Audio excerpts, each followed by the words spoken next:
Gagal bayar di aplikasi pinjol apapun, telat bayar sekalipun, insya Allah pasti aman. Asal kalian ngerti dan tahu bagaimana cara mengatasinya, serta hukumnya apa sih ketika kita tidak bisa membayar hutang pinjaman online di aplikasi pinjol legal.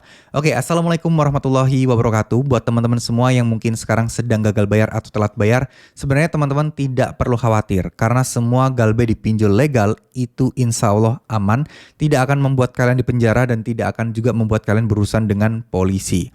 Karena sesungguhnya masalah hutang ini adalah masalah hukum perdata dan tentu saja ini tidak akan benar-benar bisa membuat kalian kayak masuk kantor polisi, diinterogasi polisi, didatangin polisi, itu nggak ada.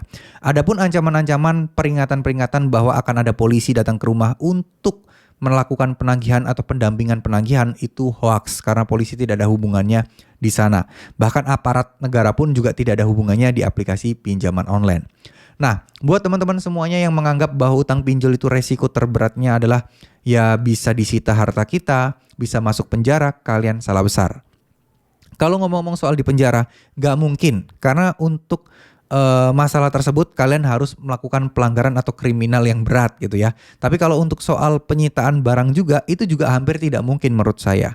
Karena selama ini tidak ada, jarang banget aplikasi pinjaman online yang mengusut masalah ini dan masalah ini masuk ke ranah pengadilan, yang mana di pengadilan diputuskan aset-aset berharga kalian akan disita. Itu hampir tidak pernah, kecuali utang kalian miliaran ya, itu mungkin iya.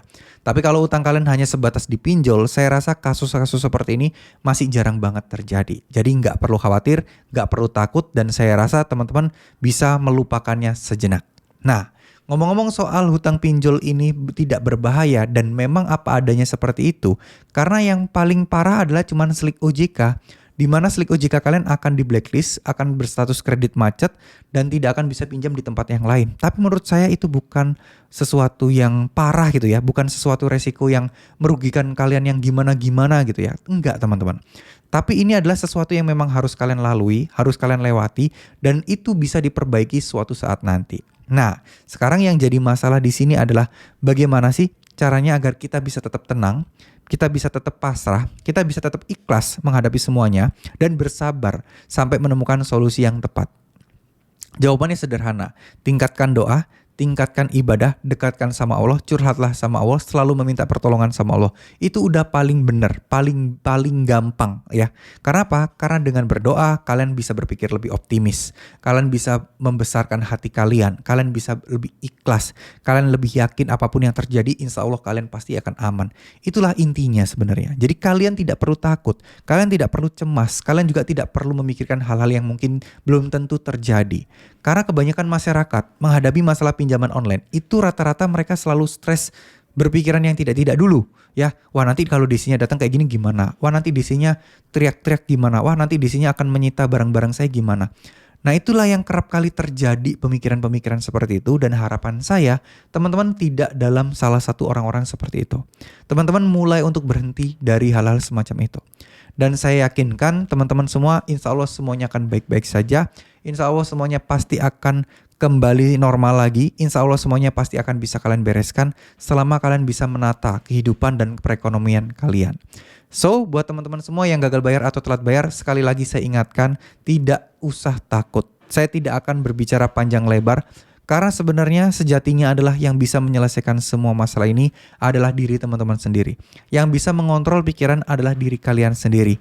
Usahakan untuk memilah mana yang prioritas, mana yang tidak. Mana yang bisa kalian kontrol, mana yang tidak. Nah, yang bisa kalian kontrol adalah mental kalian, diri kalian, aksi-aksi kalian, tindakan kalian ketika lagi gagal bayar atau telat bayar di aplikasi pinjol seperti ini. Ya, semoga apa yang saya sampaikan bisa bermanfaat. Semoga apa yang saya sampaikan bisa memberikan kalian motivasi yang luar biasa. Dan motivasi kayak gini tidak akan ada artinya jika teman-teman tidak menerapkan. Sedikit satu tips buat kalian ya, coba aja kalian kalau buat teman-teman yang muslim terutama, usahakan untuk sholat tahajud terus setiap hari, jangan sampai bolong. Usahakan sepaksa-paksa mungkin diri kalian untuk melakukannya. Barangkali dengan begitu hati kalian bisa jadi tenang, barangkali dengan begitu kalian bisa menjadi punya inspirasi, barangkali dengan begitu Allah memberikan pertolongan yang luar biasa, keajaiban-keajaiban bagi diri kalian. Gak ada salahnya kok, di sini saat ini udah nothing tulus, kalian udah gak ngerti harus ngapain lagi, Jalan yang terbaik adalah berdoa, berusaha untuk memperbaiki nasib, berusaha keras, karena dengan itulah insya Allah semuanya akan bisa beres dengan sendirinya suatu saat nanti. Terima kasih. Wassalamualaikum warahmatullahi wabarakatuh.